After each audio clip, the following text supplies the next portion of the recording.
你的恩义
我们在这个礼拜所遇到的事情，我们可以交托，我们可以感谢，我们都是爱我们的主耶稣基督来向他说，来向他祷告。我们也将我们的赞美献在他的面前，愿他喜悦我们的赞美。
你的拯救，我们呼他的名宣告，是的，主耶稣，呼他的名宣告，如果拯救，再次说你的拯救，你的拯救，这是我们再次说，当我感到没有能力，没有人我可寻觅，无论是在工作还是在学校，主耶稣，我们都需要你的爱来坚固着我们每个人。我们请呼求他的名，呼求他的名，耶和华全能主。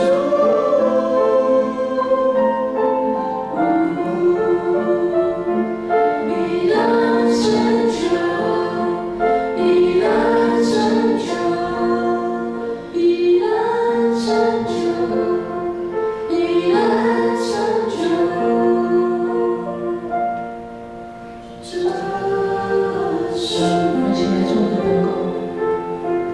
耶稣，谢谢你，让我在礼拜天这个时间可以站立在你面前赞美你、敬拜。